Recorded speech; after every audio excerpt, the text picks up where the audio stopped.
one of motorcycle racing's most decorated grounds, a four-way title fight awaits, as only he who dares will win MotoE's biggest prize. Tight, twisty and always catering to those that are bravest, Misano has seen many a rider conquer and many fail. Under the blazing Italian sun, it's all going to come down to who can keep their head cool under pressure. Welcome to Misano, welcome to the final round. This is the MotoE decider.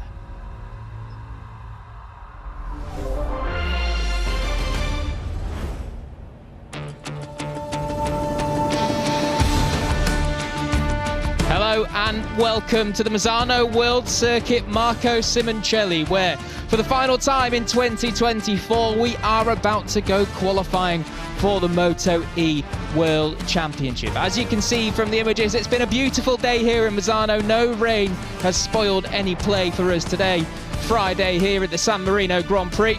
And certainly by the looks of it, we're not going to have any spoiling this Q1 or Q2 session coming up shortly after either. So, for the final time, as we do say, it's all down to what happens in this qualifying session to see what will happen tomorrow for the title deciding race day in MotoE. So it's Jack Gorst here, and alongside me as ever is Neil Morrison, who welcome to the commentary box for the final qualifying session of the year. And down in pit lane is our pit lane reporter Elliot York as well. And there's a big story to bring you there on use, as you can see on the pre-qualifying sheet. In qualifying one, championship leader and championship elect, it has to be said, Hector Garzo is in Q1 for the first time this season. Not the time to have your head fall off a little bit here this weekend, but Hector so far, I'm sure that he'll be able to manage and get through this Q1 session. But we've got to see how it plays out, because you never know, Neil. But a big surprise there to see Hector in Q1. Yep, it certainly is. Hello to everyone tuning in to watch the MotoE finale, 2024 Championship. It's been a stunning year up until this final round at Misano. And even if Hector Garzo has a pretty commanding lead of 38 points coming into this final double-header, the fact that he is in qualifying one, and as we'll discuss, hasn't had the easiest weekend to date so far, makes it all the more interesting. So the likes of Mattia Casadei, Kevin Zanoni and Oscar Gutierrez, well, they might sniff at a little opportunity to at least take the title fight into the final race of the season. Yeah, there is at least a small spot of blood in the water, as we should say, because of course with Hector coming into this race with 38 points lead, as we do see Garzo sat down just getting ready, keeping cool in the shade, because it is seriously hot here in the late afternoon in Misano. But yeah, there's a 38-point lead, which sounds all safe and secure, but it only takes one mistake in the races tomorrow, and all of a sudden, everything is turned back on its head. Yeah, and slightly different circumstances for the MotoE class here this weekend at Misano. There was a tyre test yesterday for the MotoE field, and all riders had 3 sessions to put some prototype tyres that Michelin could use in next year's series through their paces. And unbelievably, in the first session of the day yesterday, Hector Garzo had a crash on his very first lap, which is certainly not an ideal manner to start a weekend in which you hope to win the championship. No, absolutely not. Really not the perfect way to get the weekend going. As you understand, that crash was a bit of a strange one. It was the outlap, as Neil says, and everyone was kind of just shuffling around, jostling for position, and Hector just lost the front, had no warning at all. So, you know, as it is the outlap, perhaps tyre temperature's not up to exactly where they needed to be, and, you know, that's what can happen. Yeah, absolutely. Big expectations on his shoulders. I did catch up with Oscar Gutierrez on Thursday, one of his, one of the hopefuls that could still mathematically have a chance of lifting the championship trophy here on Saturday afternoon. And he was saying, hey, I'm coming here with absolutely no pressure on my shoulders. And you have to say the pressure definitely, most definitely, is on Hector Garzo. 1/4 place would be enough to win him the championship in one of the 2 races that will be held tomorrow. Really will be praying for a safe passage through this Q1 session. Otherwise, I mean, when you qualify way back, then anything can happen. Yeah, absolutely. And Hector, that's one of the keys that he's had so far this season. He's been absolutely brilliant in qualifying. Never been off the front 2 rows of the grid so far in 2024. And if he wants to keep that streak alive at the final stop, well, he's got an extra job to do here. Yeah, absolutely. First time all season Hector Garzo has been in this Q1 qualifying session, so a bit of a new challenge for him here this weekend. It's not exactly as though it's going to be a safe passage through, because Nicola Spinelli, who's obviously won 3 races so far this season, he's also taken part, as you will have seen on the graphic previously, and then a host of some fast Italian names that have had good results at this circuit in the past, like Mantovani, Roccoli, even Kevin Manfredi. So yeah, really interesting Q1 session coming up here this afternoon. Absolutely, a little bit of a lottery for who could be in that top 2. As we do say, we thoroughly expect that Hector will be in one of those top 2 positions, because in both practices earlier today, that was roughly around where he was. He was around kind of 9th and 10th in both practices, so he's definitely locked into that sort of pace range at the minute, and I'm sure he'll be hoping to pick up a little bit more pace at the minute. But 1 minute in, it looks as though everyone's just playing the stare down game and waiting to see who blinks first. Yeah, all quiet on track, as you can see. All the riders in this session still in the pits, as some fans watch on from above. I think that's just above the pit lane from where they're watching. You can see Chaz Davis is in not mad rush to get out onto the track. We're just hearing from Elliott in our ears, who's down in pit lane, that Spinelli is going to be the first rider to exit pit lane in this session. The Tech 3 rider, whose championship chances were officially extinguished in Austria. Same for his teammate Alessandro Zacconi. So both Tech 3 riders officially out of the championship fight, which is quite unfortunate for a season that started so well. But Spinelli, a good record at this track, of course, picking up his first ever MotoE victory here 1 year ago.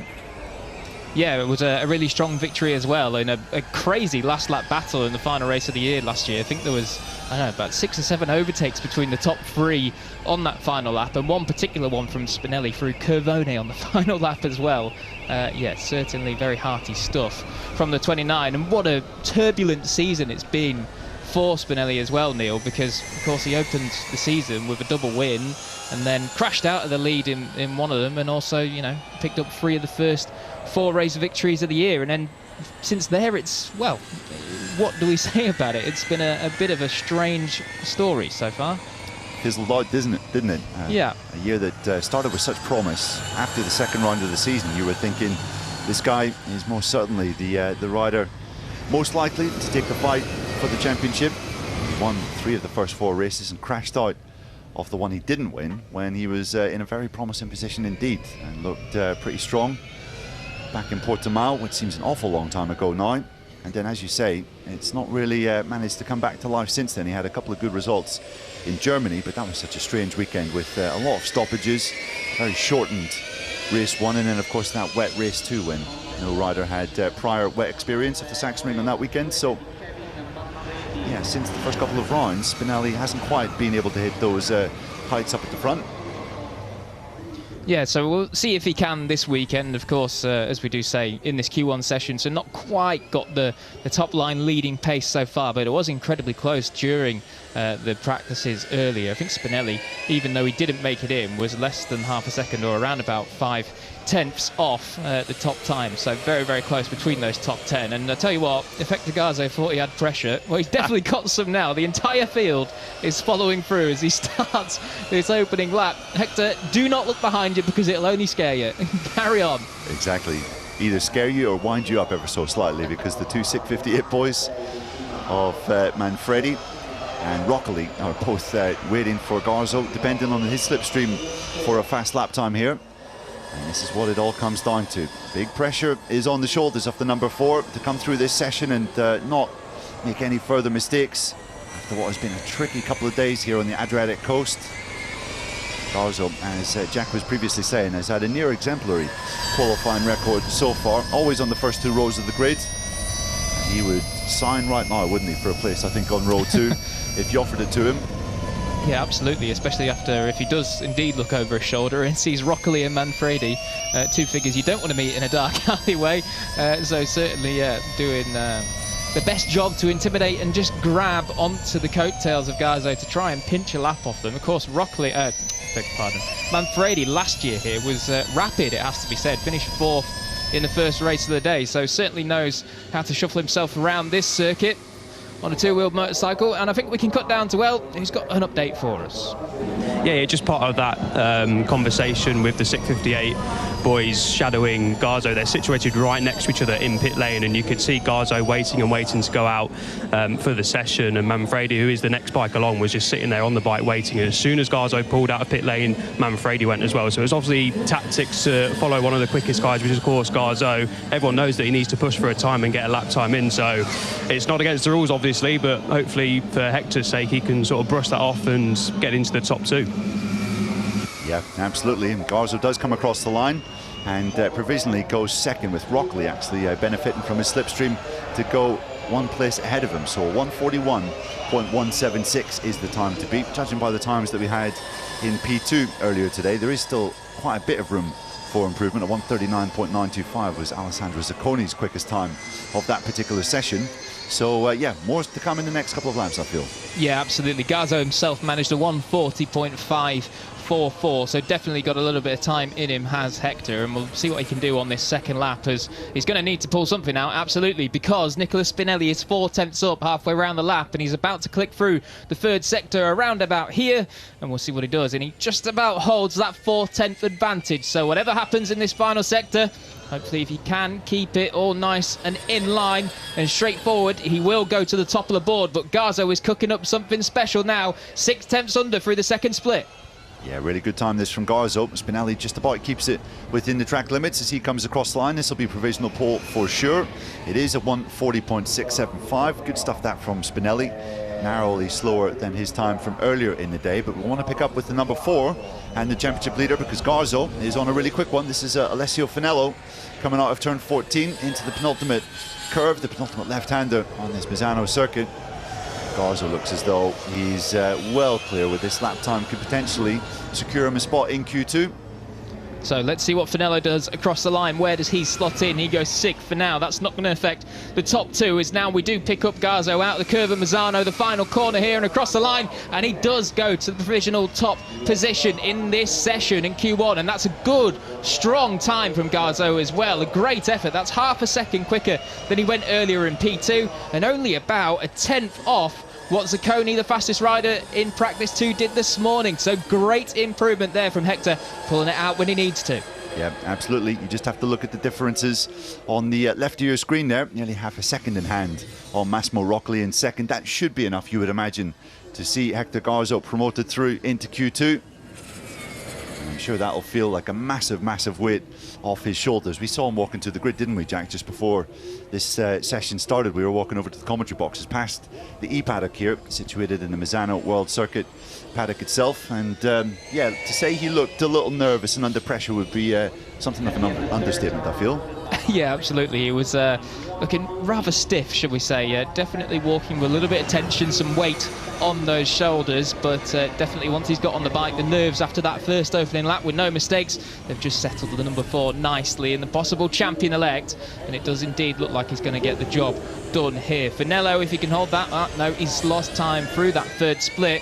0.89, where will that take him on the times? He'll be slotting in if he can hold that 9/10. He might just pick up one position, but we'll see what Finello can do. El Tigre, certainly been a tough season for Finello. There have been a couple of highlights though, did manage to pick up a top 10 or 2 throughout the year, so definitely done some decent work, but here in Misano not quite able to find the speed to get up to those Q2 slots. Yeah, just looking at our timing screens, it doesn't really appear as though anyone is set to displace Garzo, although I say that Nicola Spinelli has just set the fastest first sector on his latest lap, so this could be interesting for the number 29. And it really is paramount that Spinelli grabs a spot in the top 2 here, because starting from the 4th row potentially would really hurt his chances of scoring a podium or a victory here. You can see he's lost a bit of time to Garzo in split number 2 as he comes through this fabulous Curvoni part of the track, using all of the curb on the entry, just about touching the curb on the inside of the track, and then taking it all the way out to the outside of the track on the exit. One of the most stunning corners on the entire MotoE Championship that we visit. You can see he's still within touch, but he has lost a little bit of time in that third sector. This looks as though this could be enough for P2 here for Spinelli. Yeah, he's got about a 2.5 tenth buffer on top of the time he's already lost to Hector through the opening 3 quarters of this lap, to be able to slot it into that second spot, which is so crucial to be able to get into Q2. Spinelli, as he powers to the line, has he managed to secure himself a Q2 qualifying position? He has indeed. And just looking over at the timing screens, I don't think anyone's going to trouble it at all. No, Herrera is the closest one at the minute. She's 0.7 off halfway around the lap, who incidentally, Maria, is very close once again to that kind of time range needed for the midfield battle. So definitely looking like Maria will have a strong weekend again here. But it does indeed look as though our top 2 that are going to be joining the top 8 from practice 2 earlier are set. Hector Garzo and Nicola Spinelli look like they have survived this Q1 session for the final time here in 2024. Yeah. And if you can hear a loud exhale, I think that's a collective exhale of relief from the entire Intact GP squad watching on pit wall as their rider tops this session and navigates his first tricky challenge of this afternoon. He overcame that with flying colours, you have to say. Absolutely. And did it with some time left on the spot. I feel that Garzo, after he set that lap time, knew exactly that that would be enough to get him through. As you can see, it was just narrowly slower than Alessandro Zacconi's new MotoE lap record for this Misano World Circuit, which was set earlier today during the P2 session. That was over the lunch break. Quite a bit hotter on track now, you feel.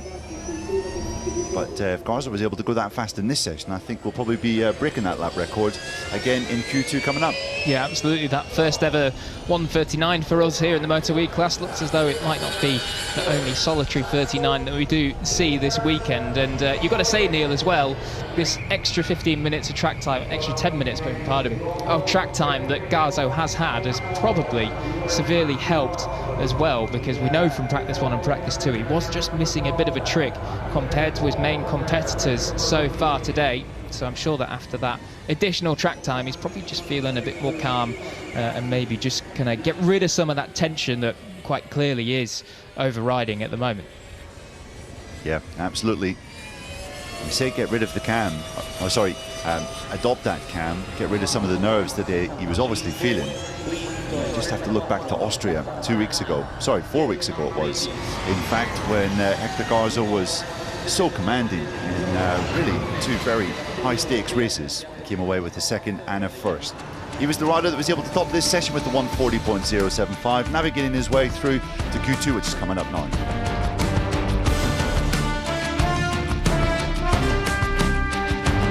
And there we go, we've got it this time around. Hopefully Hector Garzo then with a 1:40.075 does indeed get the job done. Fantastic work from Hector, despite all the nerves and pressure on him here this weekend in Misano. Spinelli joins him in Q2 as he looks to hope to rekindle some of his early season magic, and Massimo Roccoli for the final time will qualify 11th. And there you can see the rest of the runners and riders as we go down to Herrera, Davies and Pontone rounding out the field. So the final Q1 of the year done and dusted, and possibly the most crucial one of the season. For that very fact, the champion-elect, 38 points in the lead, Hector Garzo, has managed to give himself a lifeline to not only keep his fantastic qualifying record alive, but also go and mix it in with the fastest that we've seen here so far today.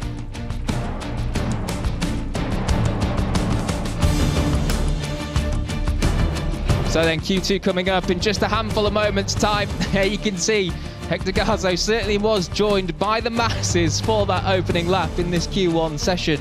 Not sure if they'll be picking him for a tow this time round, but you just never know in Q2. We're about to find out how the grid will line up for the final race day of the 2024 MotoE season.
So welcome back to the Misano World Circuit, Marco Simoncelli, where we've just had our final MotoE Q1 session of the year, and a crucial one it was, that is for sure. Hector Garzo and Nicolas Spinelli make their way through for the final lifeline offered in qualifying for 2024, and a crucial one for Garzo, that is no doubt. So the champion-elect then will join the top 8 from practice 2 earlier, and that does indeed feature all of his championship rivals. The 4 that are still in it, of course, Garzo himself, Kevin Zanoni, that you can see there, that was second quickest earlier today. Also Mattia Casadei, who was his closest championship rival, and Oscar Gutierrez, who, despite being 49 points back, is still mathematically in with a shout of taking championship glory tomorrow as we go racing. So Jack Gorst, Neil Morrison and Elliot York here once again to bring you this qualifying 2 session for MotoE as we decide the final pole sitter of the 2024 season. And I have to say, it's nice to see Alessandro Ciccone back on some seriously strong form here this weekend, because it was a bit of a blip last time in Austria for Alizak. Just didn't quite have that same electrifying pace that he's shown throughout much of this year, and particularly the second half of the season.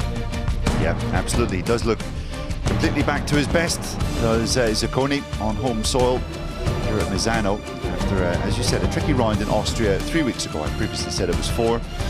Yeah, 6th and a 5th place. He felt that he pretty much maximised what he was able to do in that particular weekend, was just losing quite a lot of time out of the numerous heavy acceleration zones. He's obviously a big lad, is Ciccone, giving away a bit more weight than some of his competitors. As we see on our screens, the championship leader looking mightily relieved after that performance in Q1 just now. And I think we can pass down to Elliot, who's got a little bit more info on Hector Garzo. Yeah, just speaking to Jürgen Ling, who you might be able to see on your screens, or just have. He's just speaking to Hector there, the team manager. I asked him how was he feeling this weekend. He said, yeah, he's obviously feeling the pressure a little bit, but just got a bit unlucky in practice, ran into traffic when it mattered most. That's potentially why he was in Q1. We've not seen him in Q1 all year this year, so a little bit strange to see that. But he did admit, yeah, the pressure's getting to him, which is understandable, of course. Hector's not been in this position before in MotoE, so that's understandable, but obviously a great lap he put in there. Jürgen was just saying, yeah, a fantastic lap when it mattered, so it looks like he's good to go and he can challenge for pole position. Yeah, absolutely. Thank you for that update, Elliot. So let's see what Garzo can do. It's been a good qualifying record for him so far this year. And you have to say, aside from the second race at Mugello, he's been able to finish inside the top 5 in every single race he's finished so far this year, which would almost be enough if he managed 1/5 place to secure the championship. And the thing is, looking at how things have gone so far this weekend, Jack, there's a whole host of fast riders up there, the likes of Ciccone, Zanoni, Jordi Torres is looking good. It's hard to see someone like Casadei have an absolutely perfect weekend where he scores a double victory, although that is still very much a possibility.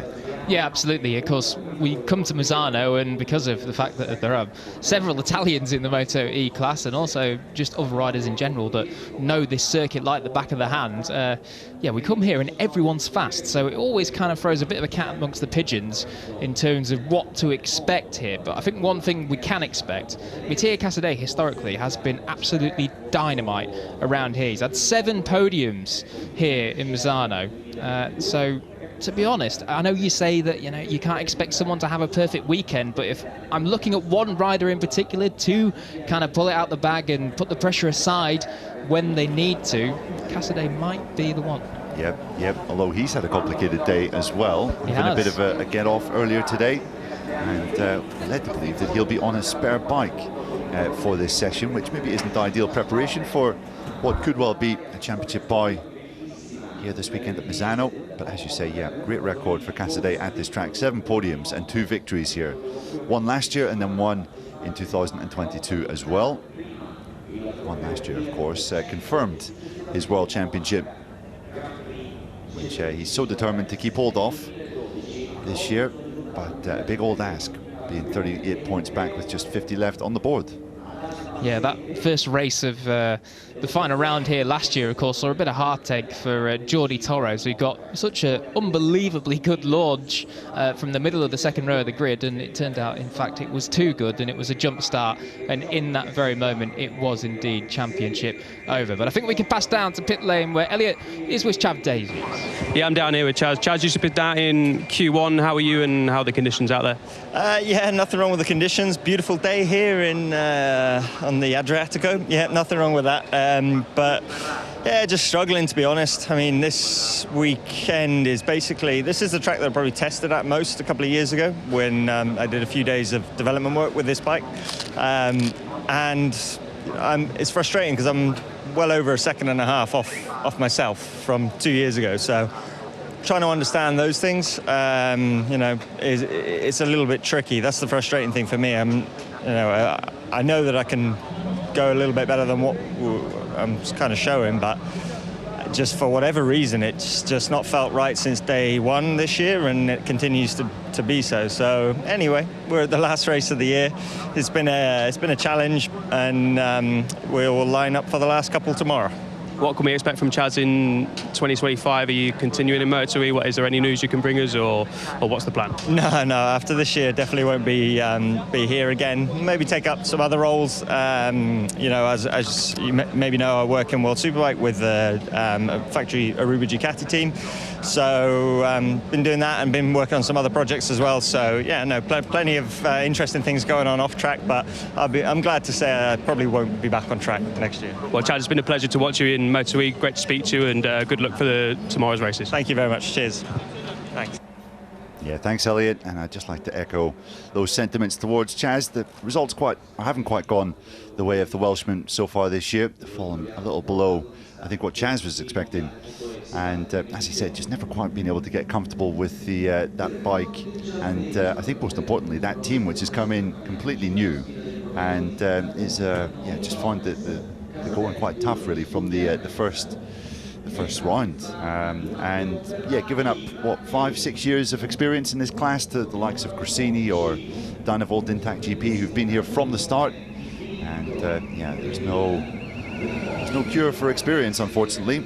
So yeah, it's been fun having Chaz back. Always a great person to speak to, and he can understand, explain things to you in such a detailed and easy to understand manner.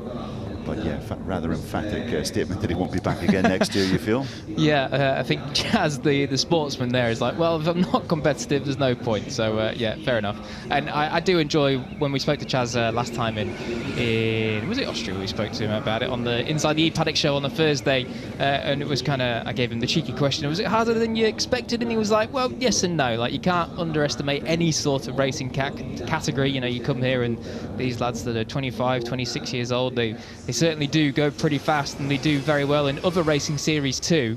And he knew that, and he was just like, yeah, just maybe, you know, being out of the game and all the other things that are going on, it's not quite what he thought he would be able to do. But anyway, he certainly enjoyed it, and he really loves the bike, actually. He always says about the bike how it's such a pleasure to ride. But yeah, thank you to Chaz for joining us for this year, and it's a shame we won't see him next year, but it has been good fun watching him.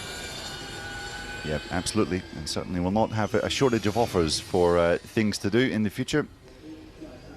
As we see the two LCR riders then running together here. Eric Granado just ahead of Mattia Casadei on the number 40 just behind.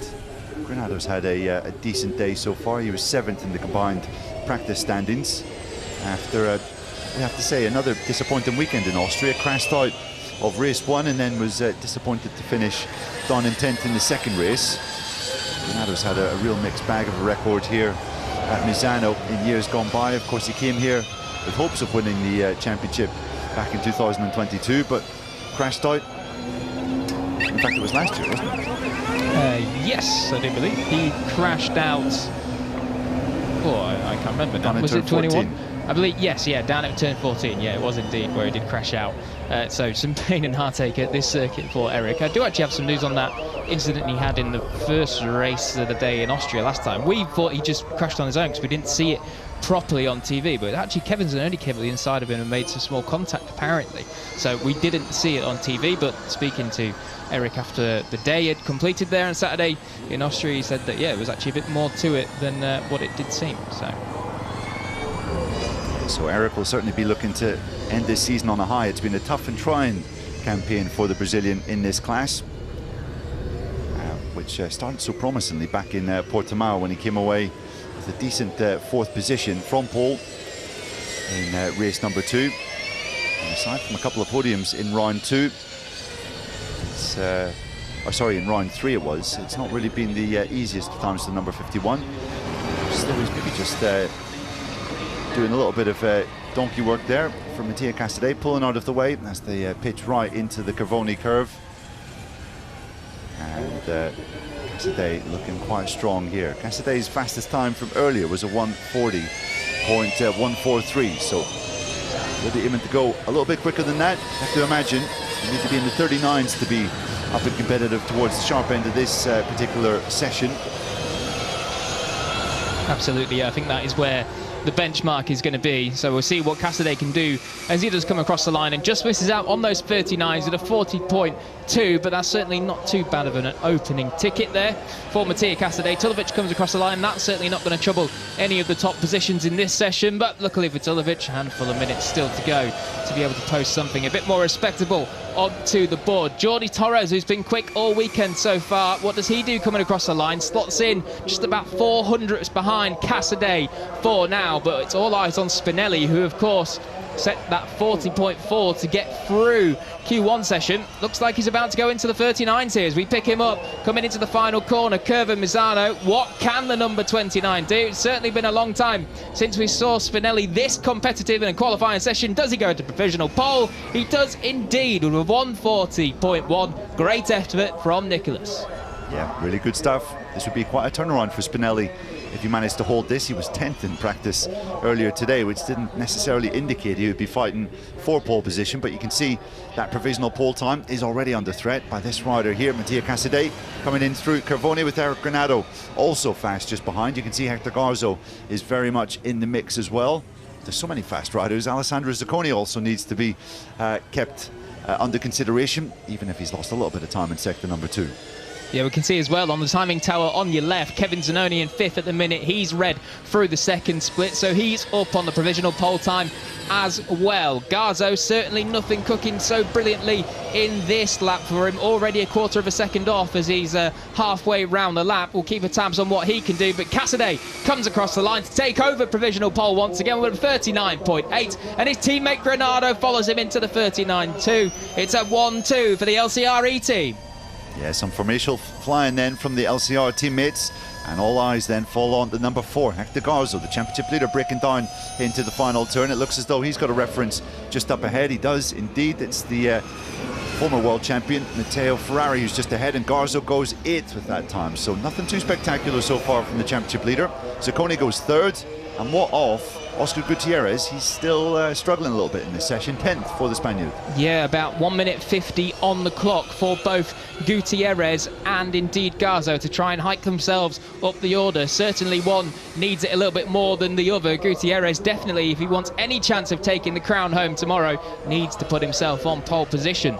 And a lot more things as well to happen tomorrow, but we'll get into that one as we go racing in race 1 at 12:15 tomorrow. So all eyes on Garzo. What's he doing on our timing screens? We haven't seen anything at the moment, but Garzo is, well, he's just under a quarter of a second off through the first split. So this lap not going to do too much. Hopefully, if he can limit the time lost throughout the remaining parts of the lap. Actually, he's picked up time through the second split. So Garzo doing brilliant work to fight now with the pressure on for the champion-elect. Yeah, absolutely. You have to say he's positioned himself really well on this track in this session with Matteo Ferrari just up ahead. This is a massive couple of sectors coming up for the number 4. If he manages to maintain this advantage, or this deficit, sorry, he should be somewhere on the first 2 rows of the grid, which I think would be entirely acceptable. Good time this coming in from his teammate Lucas Tulovic, who accelerates out of the final corner. comes across the line, but he manages to stay in 7th. And you can see just how tight it is at the top there, Jack. 7th for Tulovic, yeah, he's just 3/10 off. Yeah, incredibly tight, which means this 2/10 deficit that Garzo has, well, he can't afford to lose even 50% of that, otherwise he won't be on the front 2 rows. Can he go onto those front 2 rows? No, he just misses out. 7th for now. He's going to get this final lap if he does indeed want it, and Gutierrez barges the champion-elect back 1 more place. So Garzo now, despite being just 3/10 off the top, is down in the middle of the 3rd row. Yeah, and how competitive do you like your action?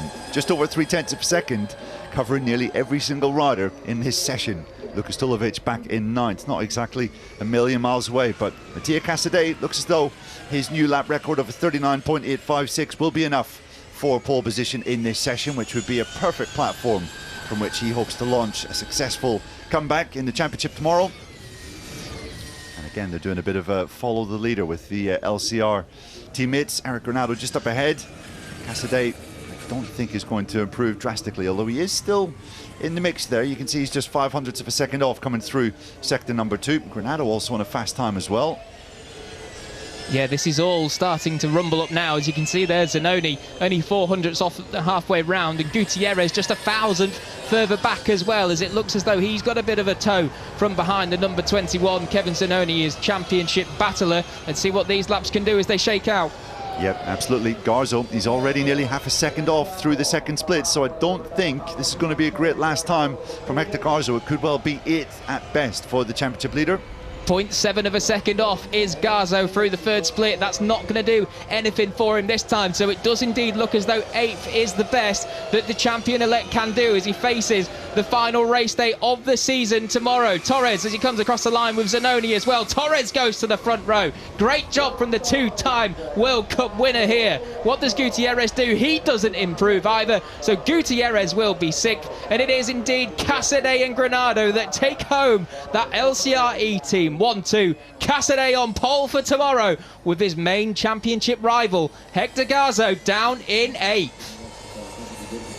Well, you have to say that's played perfectly into the hands of Mattia Casadei in terms of what could have happened today. He did have a crash earlier, and riding on a spare bike, he still managed to go under the lap record considerably in that session, and he is starting 7 places ahead of his main championship rival. Garzo, I'm not sure, he'll be feeling a little bit nervous, won't he, going into that first right-left chicane that starts this track from 8th on the grid, the middle of the 3rd row.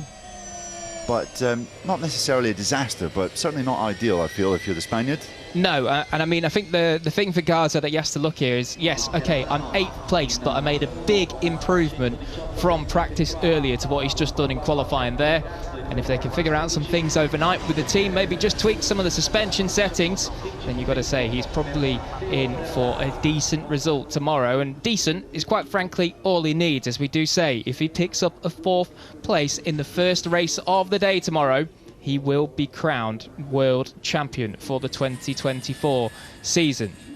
Good job there from Eric to take that 2nd place in qualifying. Really great to see him back on the front row. Always got speed. And we just hope for the final race day of the year we can see Eric put in some 2 strong rides as well. Yeah, absolutely. I think everyone that is a regular watcher of MotoE would like that. Eric Granado, one of the series' real colourful characters. Just 2 podiums to his name so far in 2024. He'll certainly be able to, or be hoping to, add to that next year. Sorry, tomorrow I should say, not next year. What am I talking about? Getting ahead of myself somewhat. But great stuff from Casadei to have his teammate starting in 2nd as well. And you have to think that Lucio Cecchinello will be having a word in the ear of the Brazilian tonight, just to say, Eric, just keep in mind the bigger picture here. Casadei still has a chance at the championship, and whatever you can do to help out with maybe some defensive riding would very much be appreciated.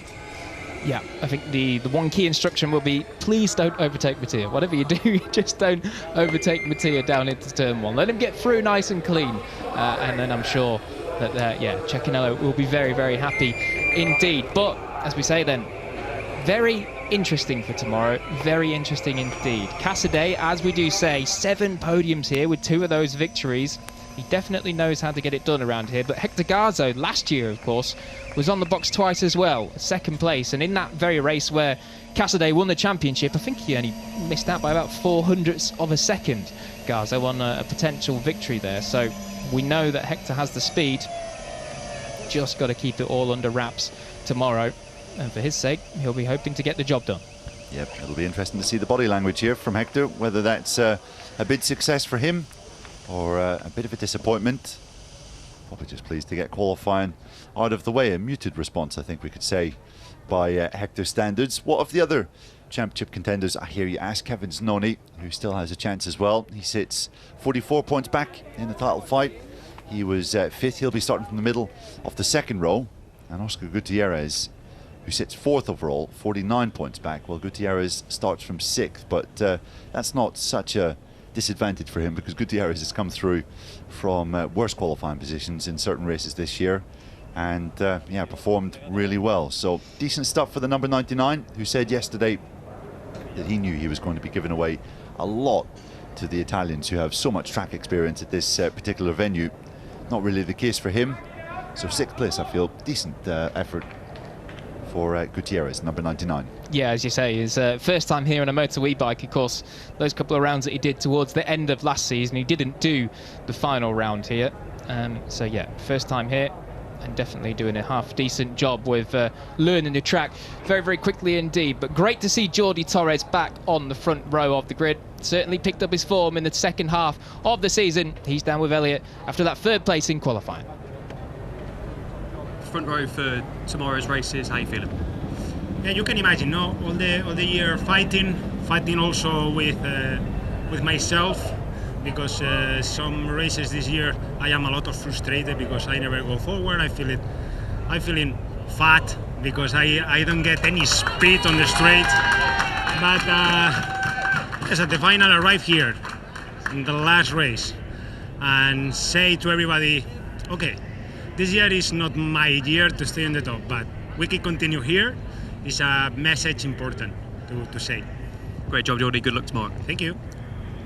Absolutely, and only a fool would doubt the credentials and the potential of Jordi Torres. I think he's been a bit hard on himself, calling himself fat, to be honest. Jordi, a finely honed athlete, Yeah, I would say, from up here in the commentary box, certainly, if I compare himself to me. Absolutely. Of course, Jordi now with the grand old age of 36 years on the ticker, definitely showing that he can still compete with some of the younger riders, the 23-year-olds, the 25-year-olds here. And Neil Morrison knows what it's like to be 36 plus one, maybe. Sorry, Neil. Anyway, Eric Granado is down with Elliott after second place. He'll line up in the middle of the front row. Eric, great job, front row start for tomorrow, and also good news for your teammate as well. How are you feeling after that? Yes, I feel so good. It's amazing to be here back on the Parc Fermé. It's been a long time. It's been a difficult season, and I just want to enjoy tomorrow both races and finish in the best way possible. For sure, we try to do a team job and try to be both in the top. And yes, thanks to the team for the job. You know, we always had a very good feeling on the bike. I was always fast during the season, but always something happened on the races. And now tomorrow will be everything okay. We will have 2 great races, and we enjoy a lot and finish the season in the high. Good job, Eric. Thank you. Valeu, galera. Great to see Eric Granado back in Parc Fermé. The first time he's qualified on the front row since Barcelona back in June. And you have to think that the LCR team got the strategy absolutely spot on in that session, with both Casadei and Granado helping one another out at certain points. But here is Casadei down in Parc Fermé after his latest pole position. He'll be hoping to grab a whole host of points back in race 1 tomorrow. He's with El. MotoE pole position here in Misano, a crucial round, of course. How are you feeling today and ahead of tomorrow's races? I'm very happy. It's the best Friday of the year, I think. My first pole position this year, and it's amazing. Happy to be on pole now in this qualifying for the race of tomorrow. We try to do our best and we see what happens. This is the plan. Good luck tomorrow, Mattia. Thank you. Thanks very much, Elliott, and thanks as well to Mattia Casadei, the reigning MotoE World Champion. He'll be hoping he can make that 2 titles in 2 years tomorrow. He is absolutely right. His first pole position of the year, and only the 3rd time he's qualified on the front row. The first time he's managed to do that since Barcelona back in June. Compared to his last 3 qualifying performances, this is absolutely superb. He was 9th, 8th and 9th in the last 3 MotoE rounds. So Super stuff from Mattia Casadei, who's given himself a fighting chance of winning the championship tomorrow. He was fastest ahead of Eric Granado, his teammate, Jordi Torres in third.